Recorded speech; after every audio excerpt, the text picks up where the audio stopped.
feels like the guys like all had their peers and everything. And that was one. Do you feel like your environment was somehow like motivating you to get into music more? Because that can be a No, and then big when I was subject.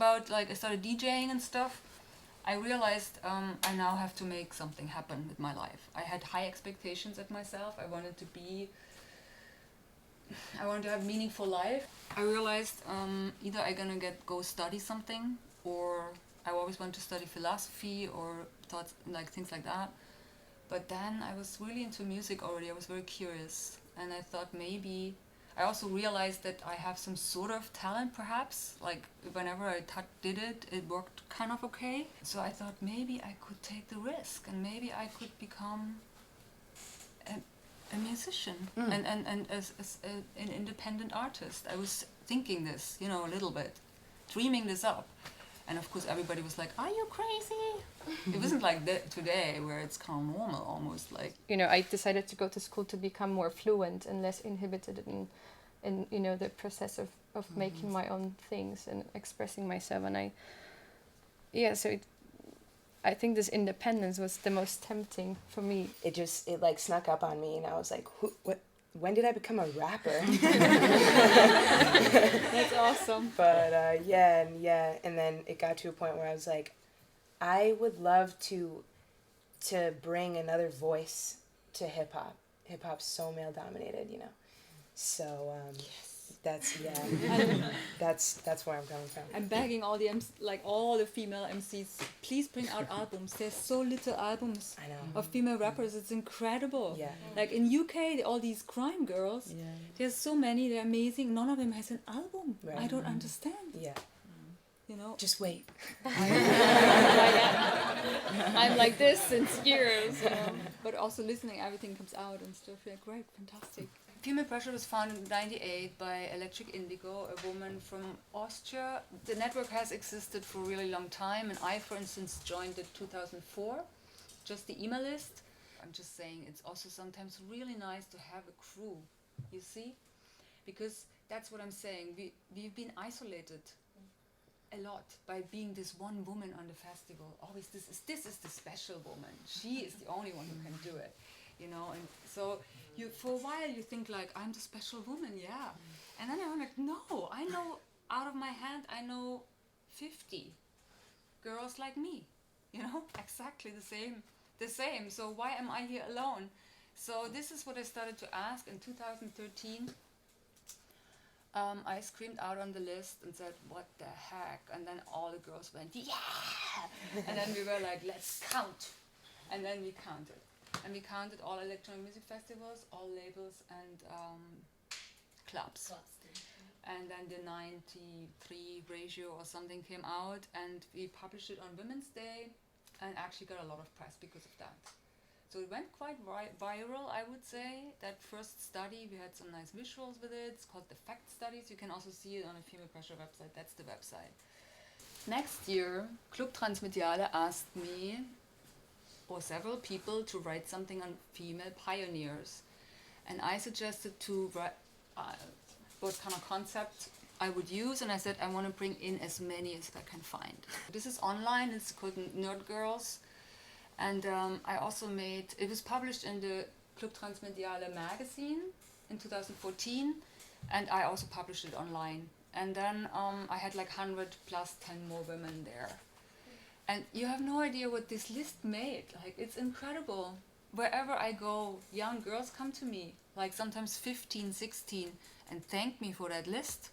I get emails from young people, they can barely talk or something. They say, thanks. And I'm like, what for? They don't even say why, they just say thanks. Like, that's the only thing I ever did or something, I don't know.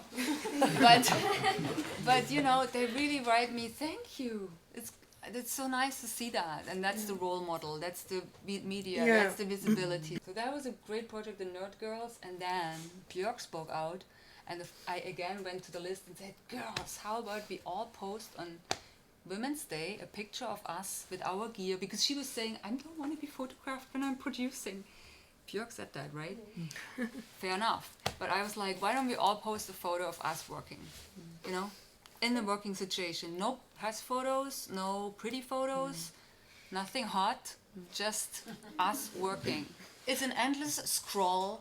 And actually, when I published it, I wrote every promoter, every journalist, everybody an email. I know, everybody I knew, I wrote, listen, guys. I expect from you people to book inclusive. If you are a curator and you're not working inclusive, including diversity, in all sorts of ways, I think you're not a good curator, and I expect you at this point. And if you don't think there's women in electronic music, I have something here for you. You can look it up. It's really, there is always an image, a link, and and that was it. So what I'm saying is we need diverse voices in music as well. If electronic music wants to be something cool, it wants to stay something cool and not be some lame ass schlager one day, it has to really go back to that kind of like, social, political, like interesting agenda. With internet and the possibility of new technology and everything, we have a better chance as female producers to actually go in the world. I think so, yes. Sure. Yeah. If we want to be relevant and be meaningful, we have to really, we cannot be like the bank sector or, the others. We have to be really true to our values and say, we are not about, who is the hottest DJ and who is like doing that. And it's about us, listening to each other and being like something together, and maybe not exactly, and we are very different, I'm, for instance, a huge Nicki Minaj fan, although she's very different from me, but I obviously, but I'm a huge fan of her, because also, even she's different, but it's maybe also because I'm older, I already have my career, I can say I adore her. I think she's super, super amazing in this special way, and I'm grateful to her for the things she spoke out to, in her way of feminism. It's really not my way of feminism. I've never been anywhere without clothes when I make music. I would never ever do that. That's just, again, I have nothing. I'm not prude or anything. I'm from GDR. We were naked all the time. It's not about that. It's not about that. It's just about, I don't want to have my physical appearance in the way of my music. So that's what I think. But that's me, And Nicki is saying, I'm a proud woman, I have boobs, and I'm like so beautiful. And she is, so she's doing that. I mean, it has a power too. I think it does have an amazing, strong feminist power too. It's just a different feminism.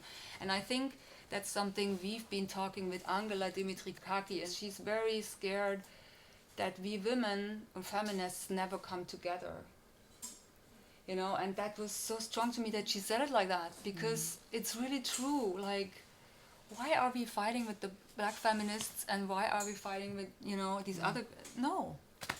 Everybody can be how the heck they want, naked, boobs or not, it doesn't matter.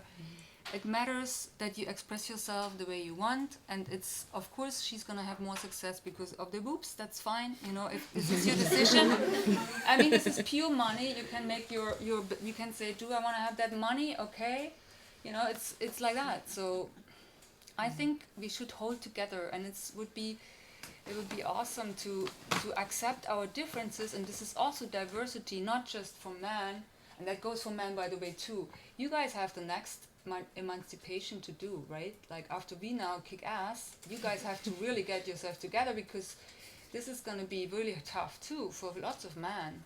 We have to collaborate and just, don't worry about these differences. They're awesome. So that's something I would like to say to the girls. Resist media reports of the single exceptional woman. Yeah, this is complete bullshit. Encourage other women all the time. Solidarity with other women, even they're different than you. Enthusiasm for different kind of women is what I just said. Safe spaces for women, and that's, for instance, something like Female Pressure, a space where you can actually say something which you're absolutely not sure about. Like, when I started the Rojava action, I was not sure about it, because there's military women, they're fighting with guns. I was very scared, or like I'm a pacifist, a white privileged pacifist, you know. I was like, can I be with them? I was very worried, so I wrote to the list, hello girls, what do you think about this? Well, should we do something together? Is this something we could speak up for? You know, so I got a little bit a safe space when it's private, where we can talk, and we figured this kind of thing out. Yeah, and then teach and share knowledge. So if you can teach other girls, whenever you see one, they already do electronic music with 1 year old on the iPads really quite well. So you can encourage them. I'm like whatever middle age. That's also something really strange. There's not many role models of that, you know. So I'm figuring out my middle ageism right now. It's totally pathetic, but it's really true. I'm thinking like, oh, can I go with 45 and a cab to Berghain and, you know, feel myself? Yes. Of course, I know, but it is, you know, and of course there's even 60-year-olds, but I'm still thinking who I want to be. How do I want to be? I have a child, I'm a mother, I have all these roles which I care very much about, you know. I want to be an amazing mother. I think there is so many women producing in their bedrooms, we cannot even imagine. But why are they not at the school? This is something the school should ask, and that's what you're asking, and that's everything, you know. This is really important, and this is going to change it, because in 3 years you're going to have girls here. You have given some great advices to us ladies today. Is there like any last advice you would give for especially us who are studying now here? Be nice to the boys too. Alright. No, I'm joking. No, I'm not joking, but there was an advice I wanted to give.